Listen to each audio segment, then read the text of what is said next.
Welcome to Nightly Highlights, your audio and video companion to the nightly news. Each episode is a shortcut to exciting campus events and helpful resources, perfect for a quick break or your daily commute. We'll keep you in the loop with what's happening on the Marian University Indianapolis campus. I'm Karen Candlish, your Dean of Students, and this week I'm joined by Scott Jayne.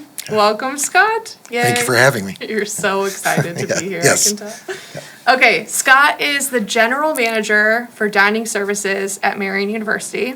So you're an Aramark employee? Correct. Yes, okay. But you've been in a leadership role at Aramark for 25 years, which...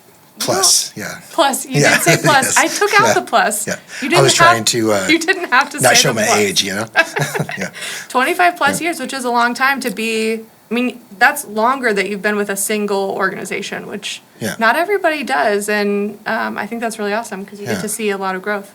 Yeah. So, Yeah, most of my career was with collegiate hospitality, but I've had some experience with business dining and K-12 as well. Oh, but, nice. Marian is the longest I've been at any single position with a company, so it's a great place. How long have you been at Marian? 13 years. 13? Yes. Wow.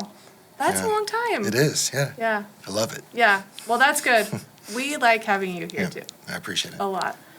So Scott, originally from Michigan, came to Indianapolis to be closer to your in-laws, which I said earlier I think is a very lovely choice, and very supportive and nice. So, and then I love this fun fact about you, so I'm going to share it. Okay. You like to go to estate sales. Yes. Why? My grandfather was an auctioneer. Family owned a antique store, so kind of grew up in that environment of like in the junk, industry. I guess, yeah. No, Yeah. treasure. Treasure, that's right, yes. Not junk. Yeah. Yeah, that's awesome. Well, as a person who loves to thrift, I think it's really like finding things that are well loved and pieces, either furniture or trinkety things or clothes, and using them again and bringing them new life is really awesome. Yeah, it's fun. Yeah. Any like favorite pieces or advice you have for people who want to get into it? I actually, I collect cookbooks. Oh, and really? So that's kind of what I always keep my eye out for. Yeah. And then if you follow estate sales, a lot of the different companies will have discounts as the days go on. So if you risk losing it, if you go the next day, you could get a better deal. Off. So it's the risk, I guess. Yeah, that's a gamble. Yeah. That's a gamble. But also sort of makes it like kind of a game. Yeah.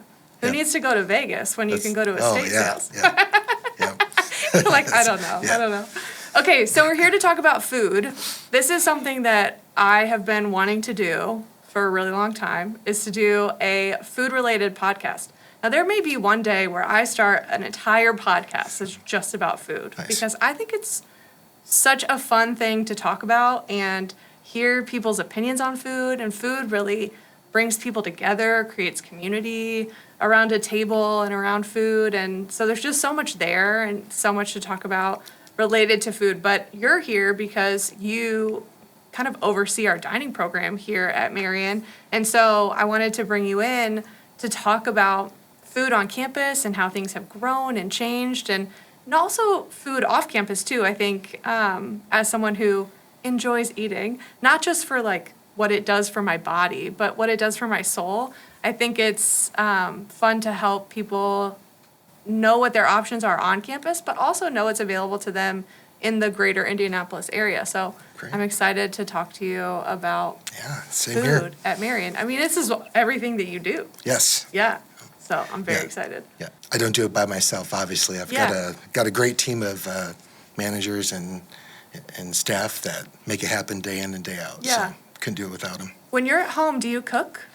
Not as often as my wife would like me to. Yeah. Sure. Yeah. When you do cook, though, what do you gravitate towards? What are you making?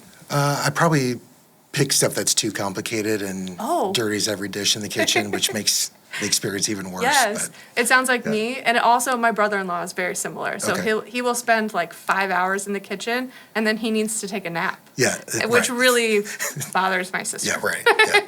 Yeah. But I'm for sure like dirty every single thing. And I'm not a clean while you go sort of person either. So it's really like her Herculean effort on the back end to clean it yeah. up. And at that point, I've cooked everything, so I feel like I shouldn't be the one that has to clean it There you all go. up. So it's really like, here, please clean this person who I fed, you know? So let's talk a little bit about how the dining program has changed in the 13 years since you've been here. So what are the like big highlights? There's been a lot.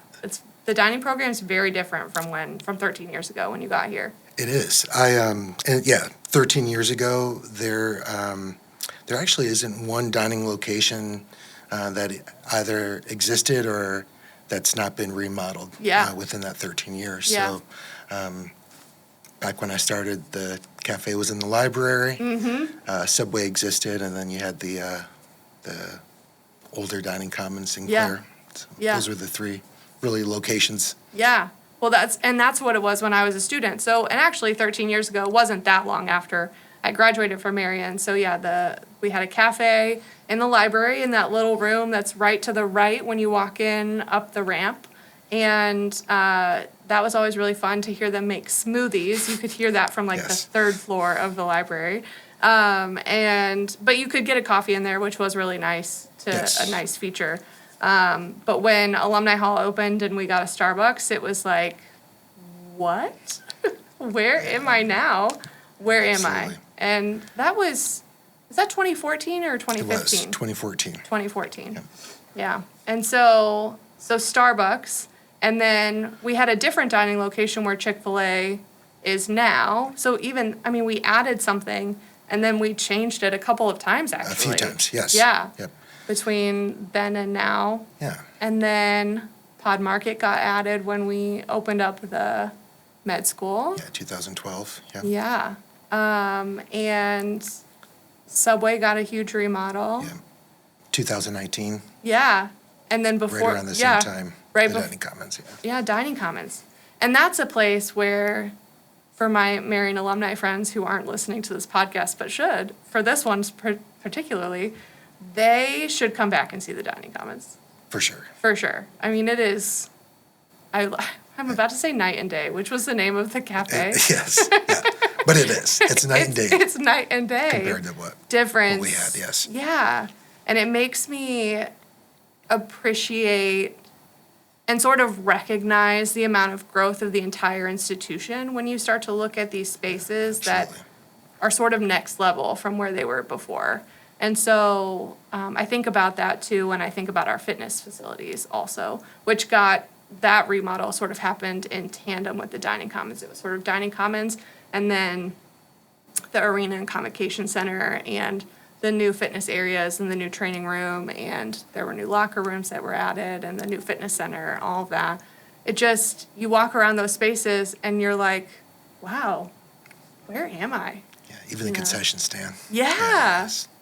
Big difference. For sure. I think about it every time I come into the arena on that back end side where we have it's a double wide stairwell and then the giant bathrooms. Like the women's restroom in the arena, huge. Like I think about all these things in the fitness center and the glass overlooking and the dining, all of it. Yeah. It's just like so much growth and change. Yeah, for sure. So how does that feel for you? I mean, how does that feel like seeing the growth and how do you manage it now? Newer facilities make the daily operations a lot easier. In the old facility, we were split between two levels, so a lot of the storage was in the basement, so you had to either use the elevator or stairs to move things back and forth. So having much larger, brighter space, it benefits the operators, but also the guests too. So, yeah. How does the dock change your operations? Does it? Yes, it's, I don't. We didn't have a dock before. There was no dock. I don't know if I would call it a dock, but there's a space for deliveries to pull up. But Right. But now there's that's. Yeah, shared with mailroom. Yeah, it's good. Sure. Good. Yeah. It's just a lot of growth. Yeah. And very cool to see.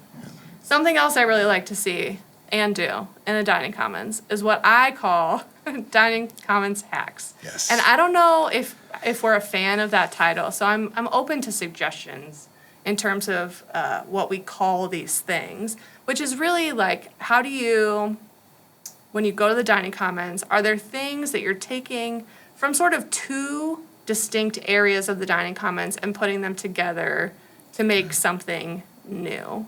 And so I talked about this with Angelica and Jalen when they were here, and we talked about dining commons hacks. And because I really like talking about food with Angelica from the Unity Center, director of the Unity Center. And so we were talking about food, and I mentioned these dining commons hacks, and we were talking about like loaded fries, if there are bacon bits on the salad bar. We talked about patty melts. We talked about root beer floats. And when I mentioned the root beer float, Jalen said she just learned about that. Okay. She had just learned about it. That's like, good. It's amazing. And Angelica was so confused. She was like, wait, what do you mean you haven't thought about this? What do you mean you're not taking these things and you're putting them together? I don't understand. And so, but I do think it's something that not everybody considers. So I do a lot of education around dining commons hacks when I'm in the dining commons, usually just by putting together my plate, and then people look at it. They're like, wait, what? I can make bagel sandwiches? I'm like, yeah, you can make bagel sandwiches. Yeah. You can do whatever you want in here. Yeah, it keeps it. Yeah, it keeps it variety fresh. And Yeah. Have you seen people do this? I mean, you've heard me talk about it. I have, yeah. Probably not as much as you would think. Yeah. But yeah, I think different examples, utilizing that salad bar like you mentioned, I think is huge. I've seen chicken and waffles. Yeah. See, I love that. Yeah, adding, I don't think students, sometimes they don't realize you can use the salad bar to complement other dishes, whether it's pasta or taco salad, things like that. I know. Utilizing the salad bar helps. I know. I made a list of dining commons hacks that I had thought about. Okay. And so floats was one. We talked about blizzards, like a blizzard-esque type situation. Loaded fries, patty melts, bagel sandwiches, chicken and waffles, all on my list. Then taco salad is another one. I do think that people don't realize that they can take their plate that they got from the kind of saute line or the made to order sort of line, and then take it to the salad bar and add whatever you want. Absolutely. You know, sometimes when they're doing like a nacho or some sort of like Mexican thing, I will take it over to the salad bar and add corn. Sometimes there are beans that weren't on the line that I can add, and also sometimes you can find jalapeno slices that weren't over there either. And so I just go and like make something entirely new. And I'm usually taking a nacho plate and I'm adding like a pile of lettuce to the top to make it more of a taco salad, because in my brain that feels healthier, and it's actually pretty healthy anyway. And so I really like doing that. Yeah. You could take rice from the main line, and then there's usually tortilla strips on the salad bar. Amazing. Add some romaine. Yeah, that's so good. That's a good one. See, and that actually is checking to see if there's rice somewhere. I have not thought about that. So that's something that's a good one. that would be good for sure. And chicken and waffles is like one of my favorite things to order when I'm out for brunch sometimes. Like, it's a really decadent choice for me. And so the fact that like I can make that in the dining commons is like mind-blowing and amazing. And people need to be... It's fun. Yeah, it's super fun. And it keeps it fresh. You know, I think one of the things I think about is if you're going to the same place for your meals, even if you're eating 2-3 meals a day in the dining commons because you're on an all-access plan, it's like really a natural and normal thing to feel like, oh, I'm just going to the dining commons. It's your kitchen, right? Sometimes you're like, we go to our kitchen and we look at the food. We have tons of food and nothing sounds good. You're like, because you look at it every day. You open up your fridge every day and you're like, yeah, I have all this food and I don't want to eat a single thing of it. And so thinking about how you can put things together and make something different is a way to kind of keep it fresh and keep it exciting for a place that you're going to eat every single day for a whole year. Yeah, it's a good tip for sure. It's a hot tip. We try to do limited time offers and keep the variety up, but to your point, the more utilizing what's there and being creative about it. Yeah. On just like a regular Tuesday. Yeah, you know? for sure. Yeah. But, so let's talk about the limited time offers. What are those? What should students look forward to? What do we see there? I mean, those are some of my favorite meals, especially the ones that happen in the dining commons. Yeah. Well, we usually, each month we try to offer a limited time offer. It could be something as simple as Taco Tuesdays. We usually give some space to Chef Wesley and Chef Tony to be creative on almost like a monotony breaker, like a station takeover kind of thing, highlighting something that they want to do that's different. A lot of times we utilize suggestions from students to highlight or bring something new onto the menu. It could be a birthday celebration each month to, like I said, highlighting chef ideas, I guess. Yeah, and like different cultures too are definitely highlighted in the dining commons. And holiday celebrations is big too. So for St. Patrick's Day, which was a Monday this year, we saw in the dining commons like lots of green. And even there was lots of green in the dessert area, like lots of green stuff. But then they also had shepherd's pie. And so there were also like traditional Irish foods or things you would see on St. Patrick's Day, which was really great. And then the Valentine's Day spread, oh my goodness. It's just like a labor of love for the students. Yeah, one of our favorites to execute with the chocolate fountain. Yeah. Wanda loves to hand out the carnations. Yeah, for sure. Yeah. So we've talked a lot about on-campus dining. I want to get your opinion about eating off-campus in like the Indianapolis, greater Indianapolis area. So I want to know your favorite, preferably local, places to eat breakfast, lunch, and dinner. You get bonus points in this not real game that if the place is within a 10-minute drive to Marian. So which meal would you like to start with? Which one's your favorite to eat out? Dinner. Dinner. Dinner. Okay, yep. Dinner out. Okay, so if you're going to eat dinner out, what's like a local place that you would go eat dinner? I really loved my meal at Bodie on Mass Ave. Yeah, I've heard good things about Bodie, though I've never been there. Yeah, it's pretty nice. It's Thai food, cocktail lounge. It's like 3-generation. Cool. Women-owned. Love that. It's, really good food. Okay. I haven't been. I need to check it out. You should, yes. I should. Okay. And it's nice atmosphere. Yeah. Has a great patio. Cool. Yeah. Love that. Good vibe. Nice. For me, because I'm going to answer my own question, because I think I should, I honestly don't. I don't know that I could pick. But I'm a type of person where if I'm going to eat out, this is probably something my parents ingrained in me, is a desire to go eat where if I know owners of restaurants, I go eat at their restaurants. So my family is good friends with the Psalms family, and so I like to go eat at Psalms restaurants. And thank goodness they're amazing. So it's really good food too. And so they own Half Liter, which is in the Broad Ripple area, which again, that's like barbecue. So smoked meats, also got a good, they also brew their own beer, good cocktail menu too, but really good, finger food, delicious sandwiches, and also good vibes, very chill, sort of, but great patio. So they own Half Liter. They also own Big Lug. And Big Lug is on 86 in College, and I like that as well. That menu is a little bit more, I would say, more creative of a menu, but some of the best cauliflower wings I've ever had. And they're just really good, really consistently good food. And they're my friends, so I like supporting them. Nice, yes. Okay, so that's dinner. What's next? What are we going to talk about? I had after the Marian Gala, went to breakfast at Garden Table. Oh, yeah. Also, there's one on Mass Ave, Indy and one North Indy, and I've had great breakfast brunch at that location as well. And I really liked the latte. Oh, it was great. Nice. I love breakfast out. If I were to say which one was my favorite, I eat breakfast out the most. And if I just am making a snap decision to go to breakfast, I'm going to go to Lincoln Square Pancake House.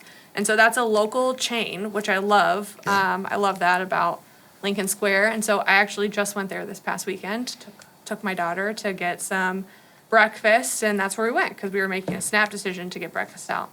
But Patachou is also good, also just like consistently good, though a little bit pricier than Lincoln Square.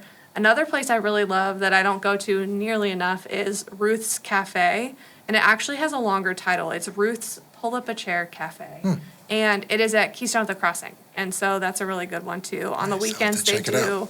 On the weekends they do a chorizo, biscuits, and gravy, and it's very tasty. Nice. But honestly, there are so many places where I just like. I mean, I've been to Garden Table. I like Garden Table a lot. There's just lots of good places to get brunch or breakfast. If you're gonna go out for pastries or a breakfast bread, so either bagels or like if I don't know if you're a savory, like if you're a bagels person or a donuts person, or if you're gonna go get a breakfast pastry, where are you on? I don't know if I have a place outside of outside of donuts. Yeah. It's either Long's or White House Donuts up north. Nice. Yeah, I'm a Long's family myself. But if you live on this side of town, you gotta go get Long's. It's right here. It's an Indianapolis institution. They've been open 75 years. They had a 75th anniversary day that I just happened to be there because I go get Long's probably more often than I should be going to get Long's. But if you go, my favorite thing there is the gator, the baby gator or the large gator. It's really, really, really good. Really good. So, okay, so that was breakfast. Lunch. I don't go out. I'm usually on campus for lunch most days. You're like, I'm busy. So Chick-fil-A, I guess. Yeah. If you're eating lunch on campus, do you go to Chick-fil-A? Is that your go-to? That's usually the dining commons. Yeah, right. Yeah, I have lunch at the dining commons most days as well. So I just think it's good for me. I love eating there, honestly. And I find that with my dining commons hacks in my back pocket, you're always going to find something you love and is delicious. So, but if I'm going out to lunch, one place that I think we go to a lot is Newfields, the IMA Cafe, which isn't open on Mondays, but is open every other day. And then Puerto Vallarta is like a solid student success and engagement lunch spot. That is very good. Yes. Very good, high quality. And it's actually my Mexican restaurant of choice too, since I live in this area. And so I eat Puerta a lot. It's Helen, my daughter, loves it. Nice. She's a chips and queso sort of as a meal sort of girl, which really is just like a miniature version of me. Like I'm like, oh, I wonder where she learned this from. And so she does chips and queso, rice and beans, and that's all she wants to eat when we get Mexican, which is kind of amazing. Yeah. Like that's great. Yeah, nice. I love that for her. Okay, that's awesome. I love hearing about what people are doing and where they're going to off campus. Another place I didn't mention, well, two things I didn't mention. One, Marian University is situated in the international marketplace, so there's a ton to eat of so many different cultures in this area. So my favorite Chinese restaurant is King's Walk. It's amazing. They have the best Mongolian beef I've ever eaten. So that's a great place. There's also a Peruvian restaurant nearby. Machu Picchu is very good. There's a Cuban restaurant. I mean, there's just like, there's so much good stuff. This is chicken wings, but there's a wings place called R&R Extreme Wings, which is also a local chain. I think they have 4 restaurants, and they also have really good cauliflower wings. So cauliflower wings with their Parmesan garlic sauce, amazing. But just chicken wings in general, I love nice. A good wings. I'll have to check it out. Yeah. Nice. So there's a lot of good stuff on this side of town, and everybody should check it out. Okay, so if a student had like an idea, earlier you talked about how students kind of shared ideas for different limited time offers, maybe in the dining commons of food to highlight. But if students have ideas or even concerns, how do they share those? There's actually a few ways. I encourage any student, faculty, staff, any customer or guest at any dining location on campus, if you have an idea or question or you want to see or try something, I absolutely encourage you to speak up. You could do that by stopping by my office, which is in Clare. You could ask to speak with Chef Wesley, Chef Tony. Juanita is all over this campus, and anybody we would love to hear the ideas and bring some new ideas and take care of you. Yeah. I think one of the things that I always appreciate is you care a ton, and you really want people to be able to find food that they enjoy on this campus. And so I remember one time there was a student who suggested just carrots and celery. And you were like, I can do that tomorrow. Yes. And so every so often you'll see carrots, celery, hummus, pita, and so that was a student's idea. Absolutely, yeah. Just this week, I had somebody request beets on the salad bar to bring them back, and something so simple. It was done that day. I know. I was like, I think I saw beets on a salad I saw earlier today or yesterday. So yeah. Some things can be executed very quickly, but don't. Even if they're not, then it's we're always planning for the next week's menu, or would love to introduce new ideas, especially if the students want to see it. They're the reason we're here. So. Yeah, for sure. So it's important for people to know that you're really receptive of that and Absolutely. Really open to hearing different feedback and thoughts and ideas. And if you don't want to approach me, the dining guy, then you can always send me an email as well. Yeah. So it's just shoot an email over and let me know what you're thinking. Yeah, but you're also like one of the nicest humans, and I don't find you intimidating at all. But maybe I don't know. But I just think that you just want to serve, and you just want to make sure that people are getting fed. Absolutely. And having a good experience. And so, definitely don't be shy. Don't be shy. Reach out to anyone on the dining team. Absolutely. And get what you need or what you want. Absolutely. Yeah, for sure. Anything we should look forward to? Anything else you want to highlight? Yeah, a couple things. I, just in the dining commons, obviously, with the last couple weeks of Lent, we're featuring some fish and vegetarian options on Fridays. We are also, keep your eye out for guest appreciation. Back in the day, we used to refer to it as cram cart. So we'll have some surprise and delight type of events for students beginning of finals week. We also, at Subway, next week, we'll launch a couple new menu items there. There's a hot honey sub, and then they're introducing nachos. Nice. So those will both be available at Subway next week. Starbucks, we're featuring the lavender drinks, and we have the new jalapeno chicken pocket sandwich. So something. Yeah. A handheld. Yeah. We're serving Chick-fil-A at Pod Market on Mondays and Wednesdays. Nice. Just for students who are in that building and may not have time to head over to Alumni Hall. You can it's more convenient. You can pick up a sandwich at the Pod Market on Mondays and Wednesdays.